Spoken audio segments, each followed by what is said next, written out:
ओमा चण्डाला प्रतिहतरयो यस्य प्रेम प्रवाहो लोकातीतोऽप्यहनजहो लोककल्याणमार्गम् त्रैलोक्येऽप्यप्रतिममहिमा जानकी प्राणबन्धो भक्त्या ज्ञानं वृतवरवपु सीतया यो हि रामः स्तब्धीकृत्य प्रलयकलितं वाहवोत्थं महान्तम् हित्वा रात्रिं प्रकृतिसहजाम् अन्धतामिस्त्रमिश्रम् गीतं शान्तं मधुरमपि यः सिंहनादं जगर्ज सोऽयं जात प्रथित पुरुषो रामकृष्णस्त्विदानीम् जय जय रामकृष्ण वंशकल्पतरु जय जय भगवान जगतेर गुरु जय जय गुरुमाता जगत जननी रामकृष्ण भक्तिदात्री चैतन्यदायिनी जय जय रामकृष्ण इष्ट गोष्ठीगण সবার চরণ রেণু মাগে অধম। শ্রী ভগবানের অশেষ কৃপায় আবার আমরা সমবেত হয়েছি শ্রীরামকৃষ্ণ পুঁথি পাঠ এবং আলোচনার উদ্দেশ্য নিয়ে।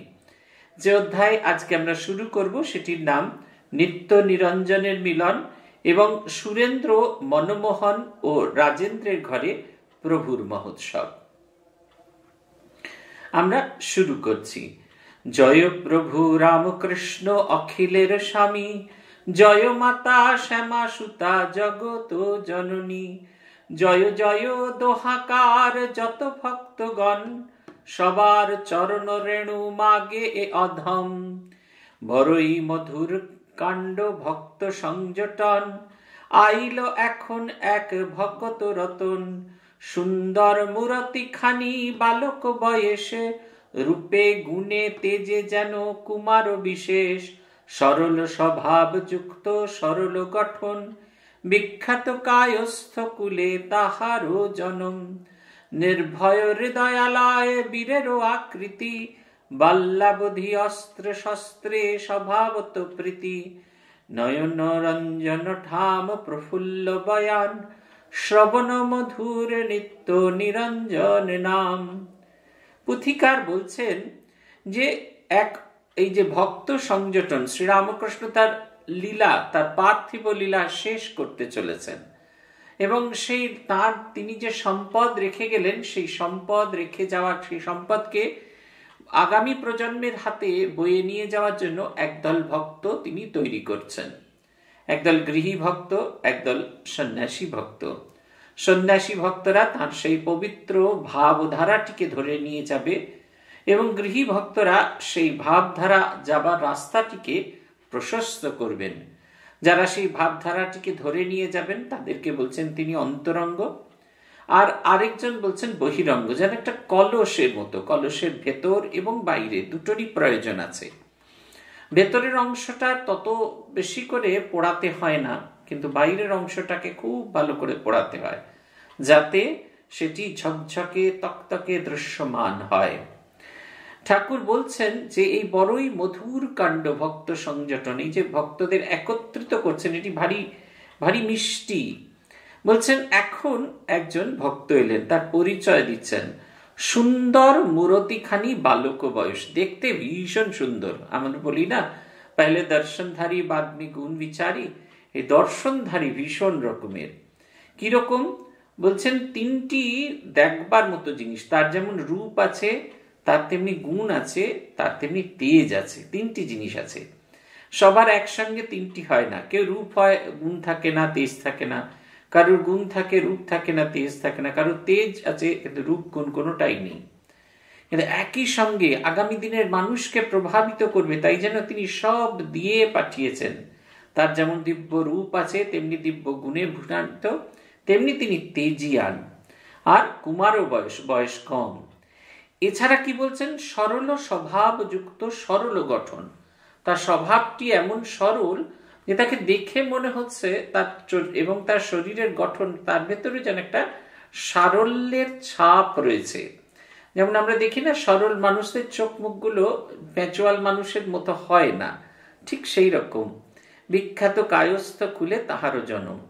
এবার বলছে নির্ভয় হৃদয়ালয়ে বীরেরও আকৃতি। তার হৃদয়ে একেবারে তার একদম ভয়ে শূন্য, অকুত ভয়ী ছিলেন, সেটা তাকে দেখাচ্ছেন। এবং সেই কারণে তিনি যখন হাঁটা চলা করছেন, তার বসা হাঁটা চলা সব বীরের মতো।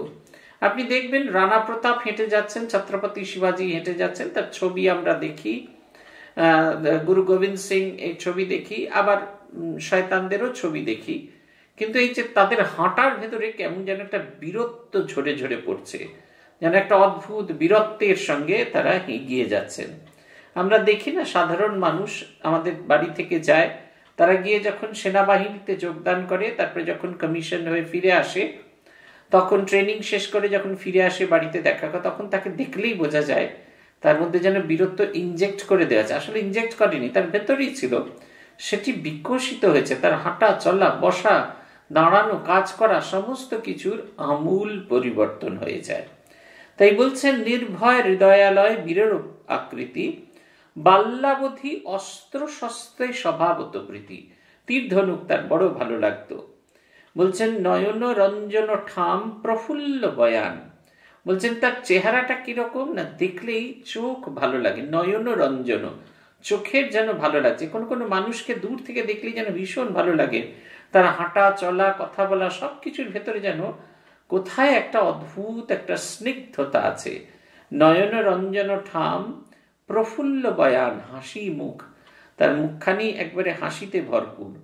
শ্রবণ মধুর, তার নামটিও ভারী সুন্দর, যেটা শুনলে কানে লাগে। নাম হচ্ছে নিত্য নিরঞ্জন। প্রভু লিখছেন, পাইয়া তাহায় প্রভু অতি আনন্দিত, আদর যেমন জন্ম জন্ম পরিচিত। মিষ্টান্ন খাইতে দেন সোহাগের ভরে, পাতিয়া নয়ন দুটি বয়ান উপরে। অনিমিক এক আঁখি এক দৃষ্টে নিরীক্ষণ, নয়ন অঞ্জন যেন নিত্য নিরঞ্জন। সোহাগ সম্ভাষে নানা কথোপকথনে, কাটিল আগোটা দিন পরানন্দ প্রাণে। অপরাহ্ন যবে দিবা অবসান প্রায়, ভবনে ফিরিয়া যেতে নিরঞ্জন চায়।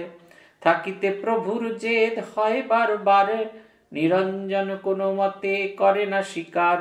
সন্ধ্যার প্রাক্কালে ফিরিলেন সেই দিনে, শহরে যেখানে থাকা মাতুল আশ্রমে। পুথিকার বলছেন এই নিত্য নিরঞ্জনকে পেয়ে ঠাকুরের ভারী আনন্দ। এমন ভাবে তার সঙ্গে কথা বলছেন, তাকে এত ভালোবাসছেন, মনে আছে যেন জন্ম জন্ম ধরে তিনি তাকে চেনেন। ভালোবেসে তাকে মিষ্টি খেতে দিয়েছেন। একটি শব্দ ব্যবহার করছে, সোহাগের ভারী, with all love, with all concern, ভীষণ যত্ন করে তাকে খেতে দিয়েছেন।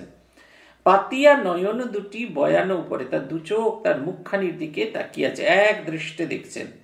কি দেখছেন? অনিমিক আখি এক দৃষ্টে নিরীক্ষণ, নয়ন রঞ্জন যেন নিত্য নিরঞ্জন। এক দৃষ্টিতে, অনিমিক, তার চোখে যেন পলকও পড়ছে না, এক দৃষ্টে তিনি নিরীক্ষণ করছেন। মনে হচ্ছে যেন তাকে দেখে তার চোখ দুটোর বেশি আরাম হচ্ছে। তার যেমন নিজের আরাম হচ্ছে, তেমনি তার চোখ দুটোরও খুব আরাম হচ্ছে। সোহাগ সম্ভাষে নানা কথোপকথনে, কাটিল আগোটা দিন পরানন্দ প্রাণে। বলছেন খুব দুজনের মধ্যে গল্প হলো, খুব ভালোবাসার সাথে দুজনে একে অপরের সাথে গল্প করছেন। নানা কথোপকথন হলেন, সারাটা দিনই কেটে গেল। এবার সন্ধ্যা এসে উপস্থিত, নিরঞ্জন বাড়ি ফিরে যাবেন। ঠাকুর জোর করছেন, নিরঞ্জন সেই জোরকে অগ্রাহ্য করছেন। যে আগে একটা সুন্দর কথা বলেছিল না, যে বীরেরও আকৃতি আর তিনটি যে একসঙ্গে রূপ, গুণ এবং তেজ, এই তেজিয়ান, সে বলছেন আমি কোনো মতে এখানে থাকবো না। রাত্রে সন্ধ্যার প্রাক্কালে তিনি ফিরে গেলেন তার মামা বাড়িতে কলকাতায়। সেইখানে তিনি রওনা দিলেন। পুথিকার লিখছেন, কাঁটায় গাতিয়া মাছ যথা মেছোয়ালে, লোলে লোলে ছাড়ে ডুরি সরসের জলে, সরসির জলে। নিজ বলে চলে মাছ স্বভাবে মগন, যেমন তাহার নাই কোনই বন্ধন। এখানেতে মেছোয়াল বসিয়া ডাঙায়, ধীরে ধীরে ধরি ডুরি মাছের খেলায়। কখনো আনিয়া কাছে অতি অল্প জলে, কখনো পুনশ্চ ডুরি ছাড়ে কুতূহলে। সেই মতো ভক্তি ডোরে বাঁধা নিরঞ্জন, তখন চলিয়া গেল মাতুল আশ্রম। বলছেন ঠাকুর ছেড়ে দিলেন কিন্তু গেঁথে রেখে দিয়ে দিলেন। উদাহরণ দিচ্ছেন, যেরকম মেছো জেলে সে কি করে না, সে ওই বড়শি দিয়ে মাছ গাঁথে, মাছকে সে কিন্তু টেনে তোলে না, ধীরে ধীরে ধীরে ধীরে সরসীর জলে, নদীর জলে সে তার ওই মাছের জাল বড়শির রশি ছাড়তে থাকে। মাছ মনে করে তার কোনো বন্ধন নেই, সে যেন একবারে ফ্রিলি ঘুরে বেড়াচ্ছে, কিন্তু কাঁটাটা তার গায়ে লেগেই আছে। এবং মেছোয়াল ধীরে ধীরে কখনো তাকে নিয়ে খেলতে শুরু করে, কখনো অল্প জলে এনে দেয়, কখনো দূরে এসে ছড়িয়ে দেয়। ঠিক ওই রকম ভালোবাসার বন্ধন দিয়ে শ্রীরামকৃষ্ণ নিরঞ্জনকে বেঁধেছিলেন। তাই তিনি ধীরে ধীরে তাকে যেন খেলার জন্য ছেড়ে দিচ্ছেন একটু একটু করে। এবার আমরা বলবো দ্বিতীয় দর্শনের গল্প। কিন্তু শ্রীপ্রভুর টানে কে থাকিতে পারে, দর্শনে পুনর্বার আসিলেন ফিরে। প্রভুর নিজের লোক নিত্য নিরঞ্জন, ঈশ্বর কোটির থাকে লীলায় গোপন। নিত্য শুদ্ধ নিত্য মুক্ত দাগ নাহি গায়, নিত্য সিদ্ধ নিত্য মুক্ত দাগ নাহি গায়। মায়ের কোলের ছেলে কার্তিকের প্রায়, ভরিল পুলক চিত প্রভুর আমার। নিরঞ্জন সন্নিধানে পেয়ে পুনর্বার, নানা ভাবে দিবা ভাবে করেন যতন। রাত্রি হলে যায় নিদ্রা নিরঞ্জন, প্রভুর নয়নে নিদ্রা নাহি আসে মোটে। নিরখেন নিরঞ্জনে রাখিয়া নিকটে, নিশীথ উঠানে তার গায়ে হাত দিয়ে, হাসি খুশি বিবিধ কথায় কাটে রাত। এইভাবে 3 দিন বাঁধিয়া তথায়, ফিরিলেন নিরঞ্জন মামারও বাসায়। বলছেন ভগবানের আকর্ষণ আমরা কে ছাড়তে পারি, যারা আমরা ভালোবেসে ভগবানকে ধরার চেষ্টা করছি, যখন ভগবানের হাতে ধরা পড়ে যাই, আধেক ধরা পড়েছি গো আধেক আছে বাকি, সেই যেটুকু আবধানা ধরা পড়েছে তাই দিয়েই, সেই ভালোবাসার চোট দিয়েই তিনি কাজ করেন, তাকে না দেখে থাকতে পারা যায় না। সেমনই নিরঞ্জনও ঠাকুরের নিজের লোক, তাই তার কাছে আবার দেখা করতে এলেন। বলছেন ঈশ্বর কোটির, জীবকোটির না, ঈশ্বর কোটির তিনি লীলায় গোপন। কেমন তিনি নিত্য সিদ্ধ, যিনি নিত্য সিদ্ধ হয়ে জন্ম হয়ে গেছে, সাধনা যার করার দরকার নেই। যিনি নিত্য মুক্ত, যার মুক্তির জন্য আলাদা করে সাধন করার দরকার নেই। দাগ নাহি গায়, মানে এতটুকু মালিন্য রহিত। নিরঞ্জন নাম ছিল তো, যাতে কোনো অঞ্জন, মানে কালিমাহীন একটি অদ্ভুত দিব্য জীবন। বলছেন মায়ের কোলের ছেলে কার্তিকের প্রায়। কার্তিকের সঙ্গে কেন তুলনা করছেন? কারণ কার্তিক হলেন দেব সেনাপতি, শৌর্য বীর্যের অধীশালী, একাগ্রতার অধীশালী। নিরঞ্জনও ঠিক তাই ছিল, তাই তার সঙ্গে কার্তিকের তুলনা করেছেন। নিরঞ্জন ভরিল পুলকচিত প্রভুর আমার, নিরঞ্জনে সন্নিধান পেয়ে পুনর্বার। ঠাকুরেরও খুব আনন্দ হচ্ছিল নিরঞ্জনকে দ্বিতীয়বার আবার সঙ্গ পেয়ে, নিরঞ্জনের সঙ্গ পেয়ে তার ভীষণ আনন্দ হচ্ছিল। রাত্রি হলে এবার কিন্তু নিরঞ্জন বাড়ি ফিরে গেলেন না, নানাভাবে দিবাভাগের যত্ন করলেন। রাত্রিবেলা তিনি তাকে খাওয়া ঘুমানোর ব্যবস্থা করে দিলেন, কিন্তু সারা রাত ঘুমোতে দিলেন না, দাগ দিয়ে তাকে তুলে দিলেন। সারা রাত দুজনের মধ্যে চলল ঈশ্বরীয় প্রসঙ্গ। কেন রাতটিকে তিনি বেছে নিলেন?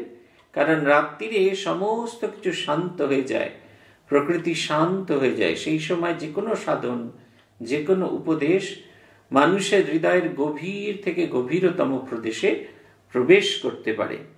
এইরকম ভাবে 3 দিন থাকার পরে তিনি আবার ঠাকুরের কাছ থেকে নিজের বাড়ি ফিরে গেলেন। বাড়িতে গিয়ে কি রিয়াকশন হলো? মাতুল আকুল প্রাণ ছিলেন ভবনে, নিরুদ্দেশ দিনত্রয়ে দেখি নিরঞ্জনে। হইল তাহার আজ্ঞা দাস দাসী লোকে, রেতে দিনে নিরঞ্জনে রাখে চোখে চোখে। প্রভুর মহিমা কথা অপূর্ব ব্যাখ্যান, লীলা কথা ভক্ত তেন যেন ভগবান। সতর্কে থাকিতে আজ্ঞা যাদের উপর, ত্রস্তচিত সকলেই পায় দেখিবারে। গোলক আকারে এক অপরূপ জ্যোতি, বেড়িয়া থাকায় নিরঞ্জনে দিবারাতি। বুঝিতে না পারে কিহা ইহার লক্ষণ, ভাবে পাছে যদি হয় অশিব লক্ষণ। নিরঞ্জনে নিবারণ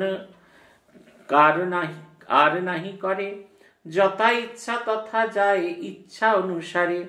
সদরাদি কেহ নাই একা নিরঞ্জন, বৃদ্ধক জননী মাত্র সংসার বন্ধন।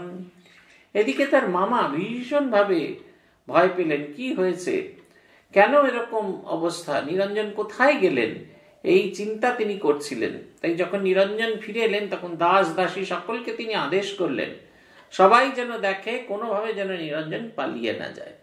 আর দাস দাসী যাদেরকে এই নিরঞ্জনকে পাহারা দেওয়ার কথা বলা হয়েছিল, তারা একটা অদ্ভুত জিনিস দেখলো নিরঞ্জনকে ঘিরে যেন একটা জ্যোতির বলয় আছে। নিরঞ্জন হেঁটে হেঁটে চলছেন, তাকে যেন কেউ ঘিরে আছে, একটা জ্যোতির বলয় যেন তাকে ঘিরে আছে। তারা ভয় পেল যে নিরঞ্জনকে যদি তারা বাধা দেয় তাহলে নিরঞ্জন দেবাদিষ্ট পুরুষ, এদের ক্ষতি হবে। তাই তারা আর কোনোভাবেই বাধা দিল না। নিরঞ্জনও নিজের ইচ্ছা মতো যায়, তার তো আর কোনো বন্ধন নেই, তার কোনো ভাই বোন কেউ ছিলেন না, শুধু তার মা বেঁচে ছিলেন। দিনে দিনে শ্রীপ্রভুর পুষ্টি হয় দল, সাঙ্গপাঙ্গ ক্রমে ক্রমে আসিছে সকল। এতদিন ছিল অপরের ঘরে থানা, কাকের বাসায় যেন কোকিলের ছানা। এখনো অনেকগুলি গোষ্ঠীর ভিতরে, প্রভুকে লইয়া প্রায় প্রতি শনিবারে। এবার করে মহোৎসব আনন্দ আপনা ভবনে। এ প্রকার প্রচার চলিছে বর্তমানে, ভক্তের ভবনে ভিক্ষা বড়ই মধুর। শুনিলে গাইলে পুত চিত্ত অচিত অন্তঃপুর। তিনি বলছেন যে প্রভুর আস্তে আস্তে দল বাড়তে থাকলো, পুষ্টি হতে থাকলো, দল ভারী হতে থাকলো। সাঙ্গপাঙ্গরা ক্রমাগত আসছে, যেমন অন্তরঙ্গ ভক্তরা আসছেন তেমনি বহিরঙ্গ ভক্তরাও একে একে এসে উপস্থিত হচ্ছেন। বলছেন এরা সব এতদিন কাকের ঘরে যেরকম কোকিলের ছানা, কোকিল কাকের বাসায় নিজের ডিম দিয়ে চলে যায়, কাক তো বুঝতে পারে না, তাই তার নিজের সন্তানের মতো পালন করে। এমনকি ডিম ভেঙে যখন কোকিলের ছানা বেরোয় তাকে দেখতে প্রায় কাকের ছানার মতোই হয়।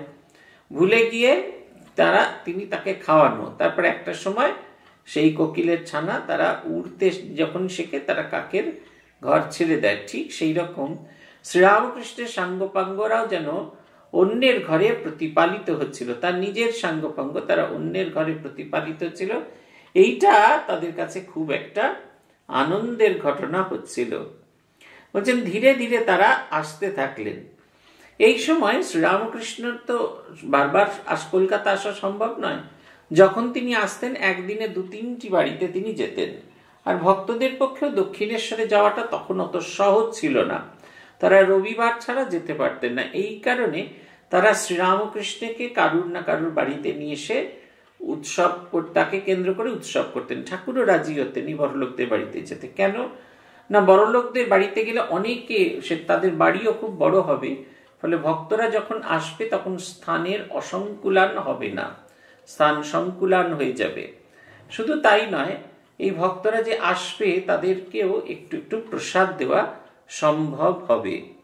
ঠাকুরও তাই যেন এই কারণে মেতে গেছিলেন এই কাজে। বলছেন এই প্রকার প্রচার চলিছে বর্তমান। এইভাবে তিনি প্রচার করছেন। কি প্রচার? ভগবানের কথা। পুথিকার লিখছেন, ভক্তের ভগবানে ভিক্ষা বড়ই মধুর, শুনিলে গাইলে হবে পুত চিত অন্তঃপুর। ভক্তের ভগবানে ভিক্ষা বড়ই মধুর, এই যে ভিক্ষার সময় যে লীলা হয় সেটি তার বড়ই মধুর। গাইলে কি হয়?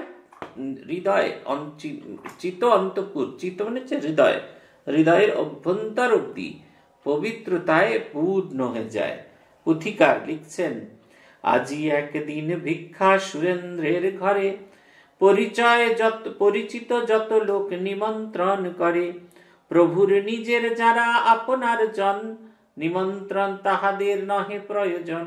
আপনি খবরে রাখে পরম হরিষে, কখনো প্রভুর ভিক্ষা কাহারও আবেশে, প্রভু যথা যাইবারে নাছিল কাহারে, জাতিমান কুলশীল কোনই বিচার, উপনীত যথাকালে হইল কেশব, অতীব উন্নত ব্রাহ্মদলের গৌরব, সঙ্গে তার আপনার অনুচরগণ, পণ্ডিত সঙ্গীত প্রিয় ভাবুক সজ্জন, সমাগত প্রভু ভক্ত হয় পরে পরে, হইল এতই নাকি লোক ঘরে ঘরে, হইল এতই লোক নাহি ধরে ঘরে, এখনো প্রভুর নহে তথাগমন, নিরঞ্জন ভক্তগণ মন উচ্চাটন। পুথিকার বলছেন এইবারের যে আমাদের ভিক্ষা হচ্ছে, যে সুরেন্দ্রের ঘরে হচ্ছে। সুরেন্দ্র তার পরিচিত সব লোকজনদের নেমন্তন্ন করেছেন। শ্রীরামকৃষ্ণ ভক্তদের নেমন্তন্ন করার দরকার হতো না, তারা জানতেন যে কোথায় কোথায় উৎসব হবে, তারা খেয়াল রাখেন, এবং যেখানে ঠাকুরের উৎসব হয় সেখানেই তারা শ্রীরামকৃষ্ণকে দর্শন করতে এসে যায়। প্রভুর তখনও যথা যাইবার না ছিল কাহার, প্রভু যেখানে থাকতেন দক্ষিণেশ্বরে, সেখানে সবাই যেয়ে উঠতে পারত না, এবং কিন্তু সেখানে একটি বিশেষ বৈশিষ্ট্য, সেখানে সবার একই রকমের আবাহন ছিল, জাতি মান কুলশীল কোনো কিছুই বিচার করা হতো না। এখানেও ঠিক তাই। ঠাকুর আসবার আগেই সুরেন্দ্রের বাড়িতে কেশবচন্দ্র এসে উপস্থিত হলেন। তিনি ব্রাহ্ম নেতা এবং বিশেষ পণ্ডিত মানুষ এবং সকলের শ্রদ্ধার মানুষ। এমনকি তার বক্তৃতা এত ভালো ছিল যে কুইন এলিজাবেথ ও কুইন ভিক্টোরিয়াও তার বক্তৃতা শুনবার জন্য ব্যস্ত থাকতেন। বলছেন ধীরে ধীরে সমাগত লোক আসতে থাকে। তার সঙ্গে তিনি নিয়ে আসেন কেশবচন্দ্র সেন বিশিষ্ট সঙ্গীত শিল্পীদের সঙ্গে করে নিয়ে আসতেন ঠাকুরকে গান শোনানো হলো। এখানে এখনো প্রভুর নাহি তথা আগমন, নিরানন্দ ভক্তবৃন্দ মন উচ্চাটন, সমাগত প্রভু ভক্ত হয় পরে পরে, হইল এতই লোক নাহি ধরে ঘরে। ঠাকুর আসছেন, শুধু আসছেন এই শুনেই এত লোক আসতে থাকলো। তাদের যে ছোট ঘর, সেই ঘরটা সম্পূর্ণ ভরে গেল, সেই ঘরে আর লোক ধরছে না, এত লোক এসেছেন। ঠাকুর আসেননি, ভক্তদের ভেতরে একদম উচ্চাটন হচ্ছে। পুথিকার লিখছেন, প্রভুতে মগ্ন মন প্রতীক্ষার ভরে, বিলম্বের হেতু কিবা কহে পরস্পরে, হতাশ প্রকাশ কেহ কেহ বা চিন্তিত, কেহ বা বিমর্ষ কেহ অতি বিষাদিত, হেনকালে উপনীত প্রভু গুণধর, আনন্দ আধার মূর্তি করুণা সাগর, নেহারিয়া শশধরে জলধি যেমন, ফুল্লকায় দ্রুত ধায় হরষিত মন, উথলিয়া অম্বুরাশি আলিঙ্গন ছলে, তথা দেন ভক্তবৃন্দ প্রভু পদতলে, মলিন আবদন যত উঠিল ফুটিয়া, উঠিল আনন্দ রোল ভবন ভরিয়া। পুথিকার বলছেন যে ঠাকুর তখনও আসেনি। সবাই একে অপরের সঙ্গে ঠাকুরের দেরি আসার কারণ নিয়ে আলোচনা করছেন। বলছেন কেউ হতাশা প্রকাশ করছেন, হায় রে আজ বোধহয় আর ঠাকুরের সঙ্গে তার দেখা হলো না। কেউ কেউ চিন্তা প্রকাশ করছেন, কেন ঠাকুরের এত দেরি হলো। ঠাকুরের অদর্শনে যেন সকলের ভীষণ কষ্ট হচ্ছে। বলছেন কেহ বা বিমর্ষ, কেহ অতি বিষাদিত। কেউ বিমর্ষ হলো, কেউ একবারে শোকগ্রস্ত হয়ে পড়লো।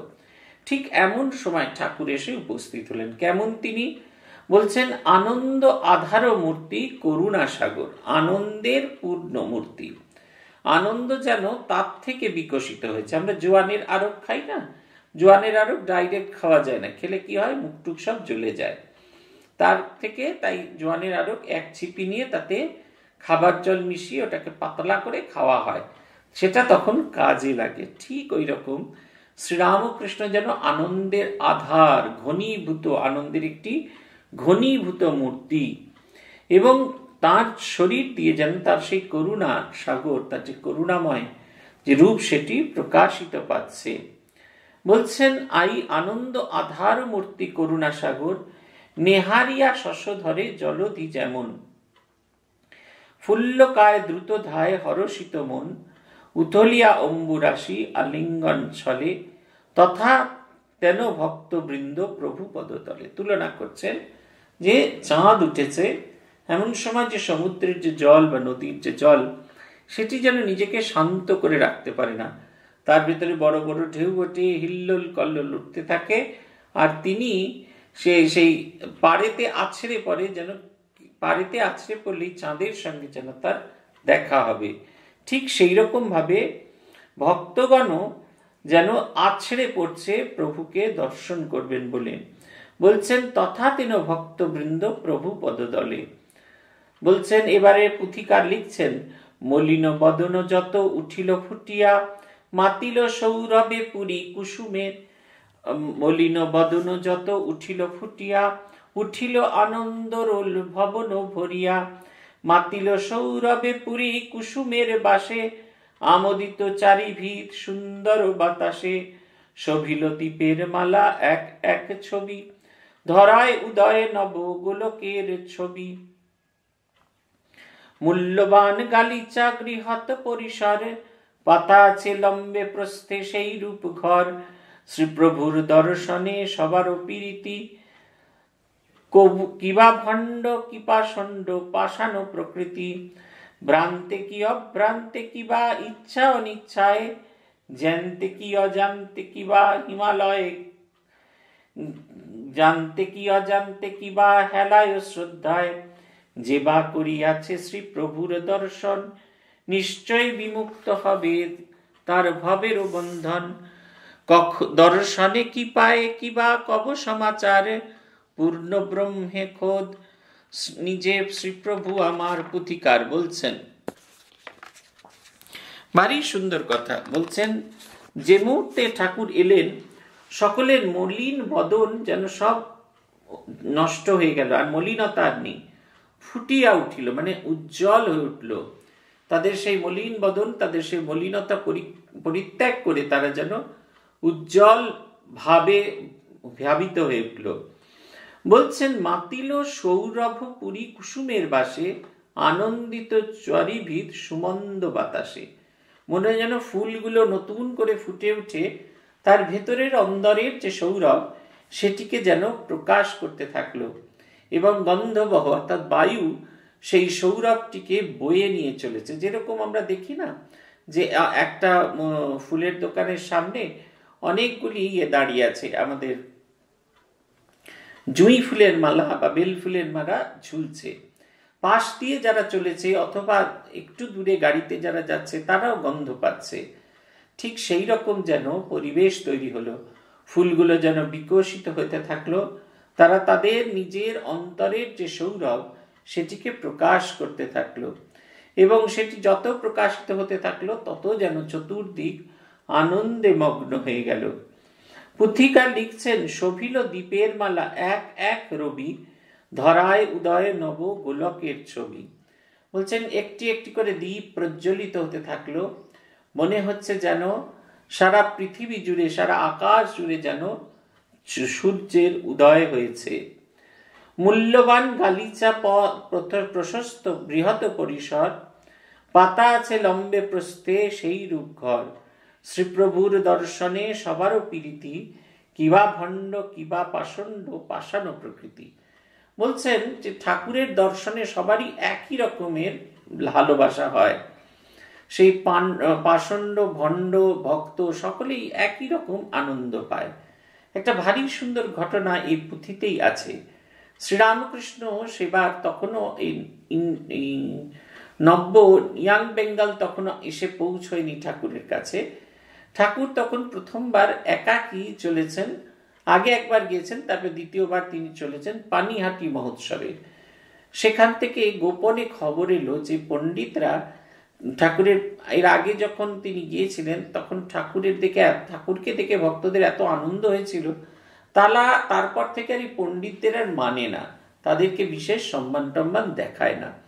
পণ্ডিতদের ভীষণ রাগ হলো শ্রীরামকৃষ্ণের ওপর। তারা ঠিক করলেন এবার যখন ঠাকুর আসবেন, ঠাকুরের সাথে তারা একসাথে নাচবেন এবং অবসর বুঝে তাকে খুব মারধর করবেন। সেই ভেবে তারা শ্রীরামকৃষ্ণের সঙ্গে ওই সংকীর্তনে মাতলেন। কিন্তু ধীরে ধীরে ধীরে ধীরে তাদের মনের পরিবর্তন হলো। ঠাকুরের সঙ্গে গান গাইতে গাইতে তার দিব্য ভাব দর্শন করে তারা মোহিত হয়ে গেল, তারাও ঠাকুরকে ঘিরে ঘিরে নাচতে থাকলো। তারা বুঝতে পারছে তাদের মনে একটা অপার আনন্দের প্রকাশ হচ্ছে, কিন্তু তার সূত্রটা কি তারা কেউ বুঝতে পারছে না। তারা এসেছিল শ্রীরামকৃষ্ণকে পীড়ন করবে বলে। সেই পীড়নকারী ধীরে ধীরে শ্রীরামকৃষ্ণের ভক্তে রূপান্তরিত, অনুরাগতে রূপান্তরিত হয়ে গেল। বলছেন তাই কিবা ভণ্ড কিপাসন্ন পাষাণ প্রকৃতি, ভ্রান্তে কি অভ্রান্তে কিবা ইচ্ছায় অনিচ্ছায়, জানতে কি অজান্তে কিবা হেলায় ও শ্রদ্ধায়, যেবা করিয়াছে শ্রী প্রভুর দর্শন, নিশ্চয় বিমুক্ত তার ভবের বন্ধন। একটি গল্প আপনাদের সবাইকেই বলি, অনেকবারই বলেছি গল্পটা, এটি আমার খুব ভালো লাগে। সূর্যি মহারাজের স্মৃতি কথাতে আছে। সূর্যি মহারাজকে বাবুরাম মহারাজ স্বামী প্রেমানন্দজি মহারাজ পাঠিয়েছেন।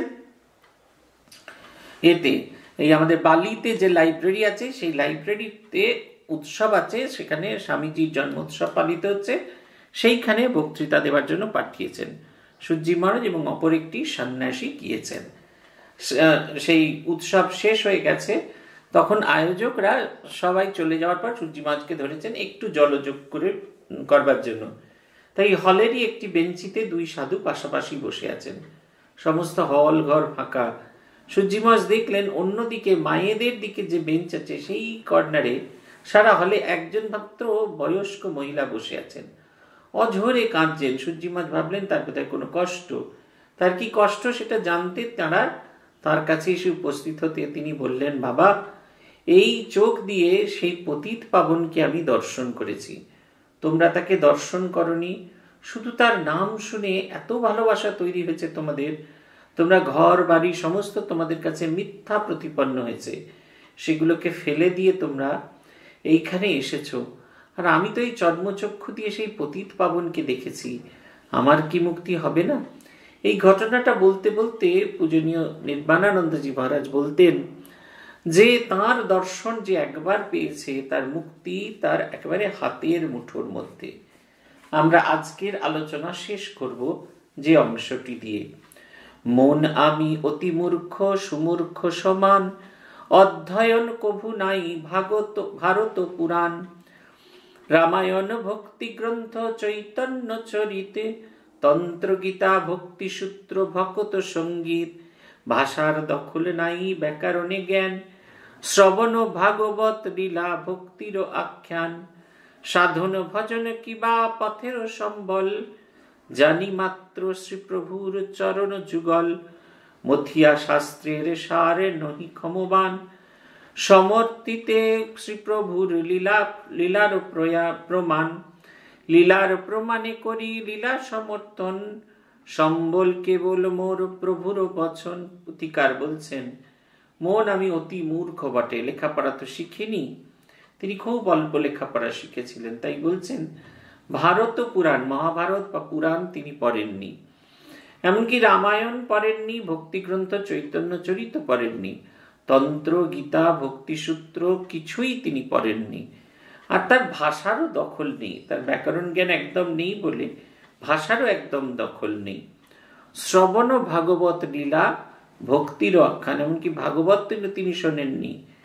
সাধন ভজন কিবা পথের সম্বল, জানি মাত্র শ্রী প্রভুর চরণ যুগল। তার সাধন ভজনও কিছু নেই, কিন্তু তিনি জানেন শ্রী ভগবান শ্রী রামকৃষ্ণের শ্রী পাদপদ্মই তার জীবনের অন্তিম, সেটিকে তিনি আঁকড়ে ধরে আছেন। তাই বলছেন যে আমি যেহেতু সাধন ভজন জানি না, তাই সাধন মতিয়া শাস্ত্রের সার নহি ক্ষমবান, সমর্থিতে শ্রী প্রভুর লীলারও প্রমাণ। এই যে ঠাকুরের যে লীলা, এটি পূর্ব অবতারে যে এমন লীলা তিনি করেছিলেন, এটি বলার মতো ক্ষমতাও আমার নেই, কারণ আমি তো পড়তে পারি না, আমি জানি না, তাই আমি জানতেই পারিনি যে তিনি এমন লীলা এর আগে করেছিলেন কিনা। বলছেন লীলার প্রমাণে করি লীলার সমর্থন, সম্বল কেবল মোর প্রভুর বচন। বলছেন লীলাকে যদি ঠিক মতো প্রকাশ করতে চাই, আমার আর কোনো প্রমাণ নেই, শ্রীরামকৃষ্ণের শ্রীমুখের কথা এটি আমার কাছে অনেক বড় প্রমাণ। শ্রীবচনে আছে যেন আমারও বিশ্বাস, নিহিত তাহাতে যত শাস্ত্রেরও আভাস, কতই কইলা প্রভু জগত গোসাই, কিবা শাস্ত্র কিবা তত্ত্ববাদ কিছু নাই। অতীব সরল বাক্যে সামান্য কথায়, বোধগম্য সহজে সরল উপমায়। বেদান্ত বেদাঙ্গ তন্ত্র দর্শন ছয়, ন্যায় শাস্ত্র গীতি মাখা শুনে লাগে ভয়। প্রবেশ দুয়ার যার প্রকাণ্ড পানিনি, লক্ষ্য ভেদ পনে যেন পঞ্চাশ নন্দিনী। তাহার অপরে শাস্ত্র ভীম বেশে থাকে, বাজে বাক্য আড়ম্বরে গরজিয়া ডাকে। শাস্ত্র ধর্ম বোধগম্য আরো গুরুতর, তারপরে যোগ কর্ম বিস্তর বিস্তর। এরাইলে সেই পথ তবে যায় দেখা, জ্যোতির্ময় হরির হর্ম আলোকের রেখা। ক্ষীণ বল অল্প আয়ু জীবেরও এখন, কেমনে কি রূপে করে শাস্ত্র অধ্যয়ন। সাধন ভজন কিবা জপ তপাচারে, আয়ত্তে না সে কর্ম অকুল পাথার। বিধির বিধানে এই বিধি প্রচলিত, ফল আসে কর্মপথে নাহি গমন বিহিত। প্রভুর কৃপায় এই দুরগম্য পথে, সরিতে তরিতে গমন নাহি লাগে মেহনত।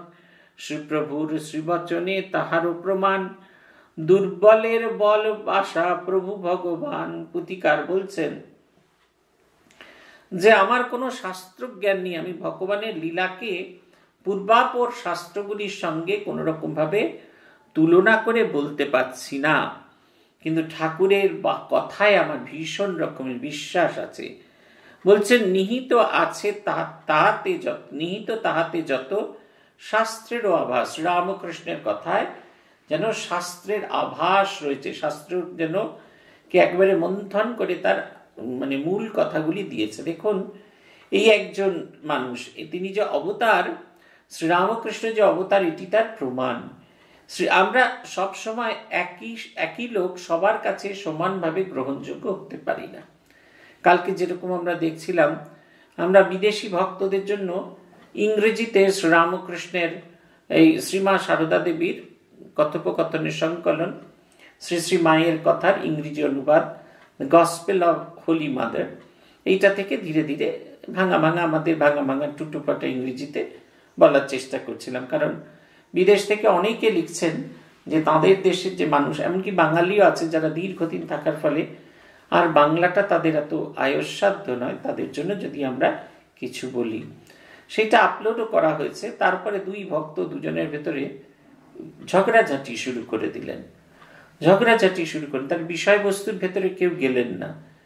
তারা বলছেন মায়ের সহজ সরল জীবন কেন ইংরেজিতে বলা হচ্ছে, এই নিয়ে তাদের লড়ালড়ি। কিন্তু তাদের যে মায়ের যে সহজ সরল জীবন, একজন বলছে তুমি আয়ত্ত করনি, আরেকজন বলছে তুমি আয়ত্ত করনি। আর আমি তৃতীয় ব্যক্তি দূর থেকে বসে আমার মনে হচ্ছে দুজনের মধ্যে কেউই আয়ত্ত করেনি। মাকে দেখলে কেউ কখনো এই লড়ালড়ি করতে পারবে না। শ্রীরামকৃষ্ণের কথাও তাই। তার জীবন এমন যে শাস্ত্রের যে শান্তির বার্তা তিনি যে দিয়েছেন, ঈশ্বর যে সমস্ত কিছুর আছে, সাধারণ মানুষও সেটি বোধগম্য। আমাদের মাস্টার মশাই যখন প্রথমবার এসেছিলেন, বৃন্দেজিকে জিজ্ঞাসা করেছেন, যে লেখাপড়ায় ক অক্ষর গোমাংস, জিজ্ঞাসা করেছিলেন সাধু কি অনেক শাস্ত্র পড়ে? বৃন্দেজি বলছে, আর বাবা শাস্ত্র সবর মুখে। শ্রী শ্রী মাও তাই, ঠিক মা ঠাকুর একেবারে ঠিক সেই জিনিসই। সমস্ত শাস্ত্র বাক্যের নিহিত নির্যাস তাদের কথার ভেতরে লেগে আছে। তাই বলছেন শ্রীবচনে আছে হেন আমারও বিশ্বাস, নিহিত তাহাতে যত শাস্ত্রেরও আভাস। তার যে কথা, সেই কথাতেই আমার ভয়ঙ্কর বিশ্বাস। সে যেভাবেই বলা হোক না কেন, কারণ সবাই জানে তার ভেতরে শাস্ত্রের আভাস আছে। কতই কহিলা প্রভু জগত গোসাই, কিবা শাস্ত্র কিবা তত্ত্ব বাদ কিছু নাই।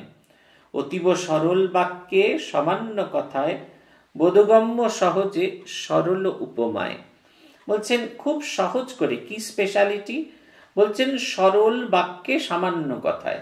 অনেক কথা বলেননি, অল্প কথায় তিনি বলেছেন, এবং সেই কথাগুলো যে বলছেন সরল রেখা কিরকম হয়, মানে একদিক থেকে শুরু হয় আরেক দিকে চলে যায়। ঠিক সেই রকম শ্রীরামকৃষ্ণের কথা দুটো সরল শব্দের দুটো অর্থ, একটা খুব সহজ এইটা, আর স্ট্রেইট।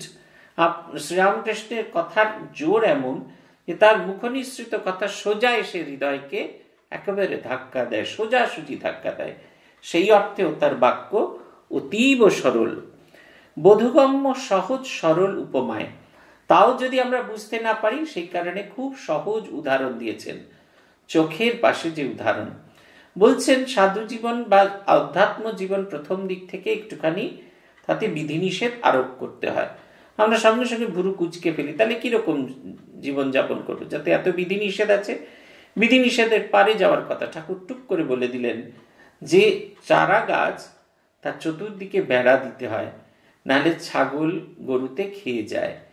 কিন্তু সেই গাছ যখন বড় হয়, মোটা গুঁড়ি হয়, তাতে হাতি বেঁধে রাখো, তাতেও কিছু হয় না। সাধন জীবনের শুরুতে আমাদের এই যে বিধিনিষেধের যে প্রয়োজনীয়তা, এটা এত সহজ সরল করে বুঝিয়ে দিলেন যেন আমরা একবারে মন এরকমই থেকে গেল। ঘরে কেমন থাকতে হবে বলছেন, বড় লোকের বাড়ির দাসীর মতো। সে বলে আমার রাম, আমার গোপাল, আমার শ্যাম, কিন্তু সে নিশ্চিত জানে এগুলো তার কেউ নয়, তার আসল লোকেরা তার বাড়িতে পড়ে আছে। দেখুন কি সহজ সরল উদাহরণ। তাই বলছেন বোধগম্য সহজ সরল উপমায়, বেদান্ত বেদাঙ্গ তন্ত্র দর্শন ছয়, ন্যায় স্মৃতি গীতা গাথা শুনে লাগে ভয়। প্রবেশ দুয়ার যার প্রকাণ্ড পানিনি, লক্ষ্যভেদ পণে যেন পঞ্চাশ নন্দিনী। তাহার উপর শাস্ত্র ভীম বেশে থাকে, বাজ বাক্য আড়ম্বরে গরজিয়া ডাকে। শাস্ত্র ধর্ম বোধগম্য আরো গুরুতর, তারপরে যোগ কর্ম বিস্তর বিস্তর। এরাইলে এই পথ তবে যায় দেখা, জ্যোতির্ময় হরি হর্ম আলোকের রেখা। ক্ষীণবল অল্প আয়ু জীবেরও এখন, কেমনে কিরূপে করে শাস্ত্র অধ্যয়ন। তিনি বলছেন যে বেদান্ত বেদাঙ্গ তন্ত্র, ছয়টি দর্শন, ন্যায় শাস্ত্র গীতা, এর সমস্ত কোনোটাতেই যেন তিনারা ঢুকতে পারছেন না। কেন না, রাস্তার ধারে একবারে প্রবেশ পথে পানিনি তার ব্যাকরণটি নিয়ে বসে আছেন। যতক্ষণ না পর্যন্ত আমরা পানিনির ব্যাকরণ আয়ত্ত করতে পারছি, ততক্ষণ পর্যন্ত আমরা এই ভাবগুলোর সাথে সংযুক্ত হতে পারছি না। তাই তিনি বলছেন যে শাস্ত্র ধর্ম বোধগম্য আরো গুরুতর। প্রথম বলছে বাজবাক্য, মানে এমন কঠিন কঠিন শব্দ আছে, সেই শব্দের মর্মার্থ উদ্ধার করে তারপর তার অন্তর্নিহিত অর্থে যেতে পারা যাচ্ছে না। বলছেন এত কিছু এড়ালে তবে সেই ভগবানের জ্যোতির্ময়, বলছেন জ্যোতির্ময় হরি হর্ম আলোকের রেখা, সেই হরির যে আবাসস্থল তার একটি আলো যেন একটু একটু দেখা যায়। বলছেন এই কলিকালে মানুষ ক্ষীণ বল অল্প আয়ু, কেমন করে তারা শাস্ত্র অধ্যয়ন করবেন? সাধন ভজন জপ তপ তারা কিছুই পারেন না, তাহলে তারা অকুল সাগরে ভেসে যাবেন। বলছেন তাই বিধির বিধানে এই বিধি প্রচলিত, ফল আসে কর্মপথে গমন বিহিত। প্রভুর কৃপায় এই দুরগম্য পথ, তরিতে গমন নাহি লাগে মেহনত। শ্রীপ্রভুর শ্রীবচনে তাহারও প্রমাণ, দুর্বলের বল আশা প্রভু ভগবান। প্রভু তাই যেমন শাস্ত্র শব্দ আকারে প্রকাশিত, প্রভুও তাই বাক্য আকারে প্রকাশিত হলেন এবং দুরূহ শাস্ত্রের কথা অতি সহজ সরল শব্দে মানুষের কাছে নিয়ে এলেন। এত সহজ সরল করে নিয়ে এলেন, মানুষ যেন সেই কথা পড়ে বুঝতে পারেন এবং সেই পড়া বুঝে তিনিও যেন ভগবত পথে রওনা দিয়ে ভগবানের স্বরূপ হয়ে উঠতে পারেন। তাই প্রভুর প্রতি মানুষের এত ভালোবাসা, এত সহজ সরল প্রেজেন্টেশন, যে এই কারণে সবাই ঠাকুরকে ভালোবাসতে থাকলেন। পুথিকারও সেই একই কথা লিখেছেন। আজকে আমরা এইখানেই থামব। শ্রী ভগবানের ইচ্ছে হলে আবার আগামী দিন আমরা এর পরের অংশটি পাঠ এবং আলোচনা করব। জয় জয় রামকৃষ্ণ বাঞ্ছা কল্প তরু, জয় জয় ভগবান জগতের গুরু। जय जय गुरुमाता जगत जननी रामकृष्ण भक्तिदात्री चैतन्य दायिनी जय जय रामकृष्ण इष्ट गोष्ठीगण सबार चरण रेणु मागे ए अधम। ओम शांति शांति शांति। हरि ओम तत्सत्। श्री राम कृष्णार्पणमस्तु।